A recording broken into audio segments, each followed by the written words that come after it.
క్రీస్తునందు సహోదరి సహోదరులారా, జీవస్వరం అనుదిన దైవ వాక్కు సందేశంలోనికి మీకు అందరికీ స్వాగతం.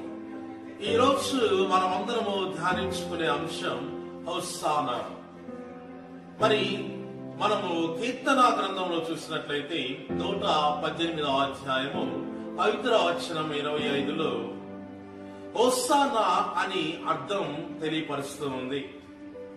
హోసానా అర్థం ఏంటంటే, ప్రభువా నాకు రక్షణ దయచేయము, ప్రభువా నాకు విజయమును ప్రసాదించుము అని. క్రీస్తునందు ప్రియమైన సహోదరి సహోదరులారా, ఈ రోజు మనమందరము కూడా ప్రభు రక్షణ కొరకు మనం ప్రార్థన చేస్తూ ఉన్నాము. ఆయన మనందరినీ కూడా రక్షించడానికి, మరి మనందరినీ కూడా విజయాన్ని సాధించే ప్రయత్నంలో మనందరికీ కూడా తోడ్పడటానికి మరి ప్రభు గీతాపాదములతో ఆయనను మనము ఆహ్వానిస్తూ ఉన్నాము. మరి మాణిక్రమ్మల ఆదివారం అంటే ఈ రోజున మనందరము కూడా ఒక పండుగలాగా యేసు ప్రభువుని గాడిద మీద, మరి లేకపోతే ఒక లేతపు గుర్రము మీద ఆయనను ఊరేగిస్తూ ఉన్నారు. హోసానా అని గీత పాడుతూ అనేక ప్రజలు ఆయనను హోసానా అని రక్షకుడా అనుకుంటూ ప్రతి ఒక్కరు కూడా ఆయనను సంతోషంగా స్వాగతం ఇస్తూ యెరూషలేము దేవాలయానికి ఆహ్వానించడం మనం చూస్తూ ఉన్నాము. ప్రియమైన క్రీస్తునందు సహోదరి సహోదరులారా, మరి మనందరము కూడా ప్రార్థన చేయాలి. మత్తయి శుభవార్త యోహాను శుభవార్త 15వ అధ్యాయం 5వ వచనంలో చూసినట్లయితే, నేను ద్రాక్షావల్లిని, మీరు నాకు రెమ్మలు అని. మరి అటువంటి రెమ్మలు ద్రాక్ష వల్లి అయినటువంటి చెట్టుతో అందముగా ఉన్నట్లయితే మనము కూడా దేవుడితో ఉన్నట్టు. అంటే మనం దేవుడితో లేకపోతే మరి ఆ రెమ్మలు కూడా ఎండిపోతే ఏ విధముగా మనము అగ్నిలో పారద్రోసి తగలబెడతామో, దేవుడితో మనము నివసించినప్పుడు మనము కూడా అగ్ని కోపంలో మరి త్రోసివేయబడతాం అనేది అర్థం తెలియపరుస్తూ ఉంది.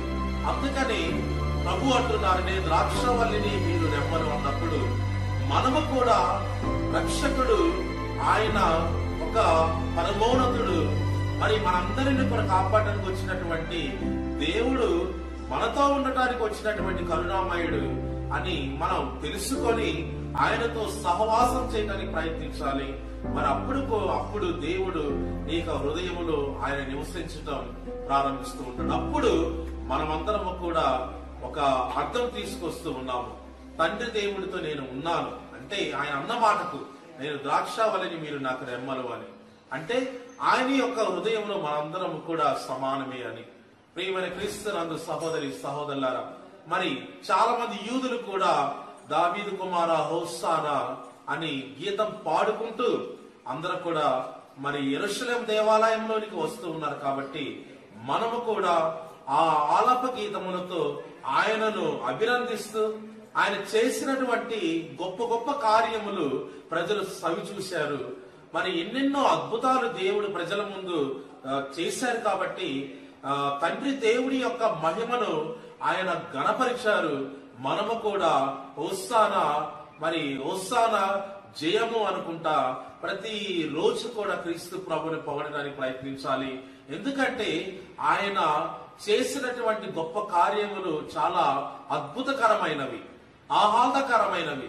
అందుకని మనందరము కూడా అవన్నీ కూడా తలుచుకుంటూ మనము కూడా దేవునికి ప్రియమైన బిడ్డలముగా ఉంటూ ఆయనను ప్రతి నిత్యము యెరూషలేము దేవాలయంలోనికి ఆహ్వానించిన విధముగా మనము కూడా క్రీస్తు ప్రభువుని దావీదు కుమార హోసానా అని మన హృదయంలోనికి ఆహ్వానిద్దాం.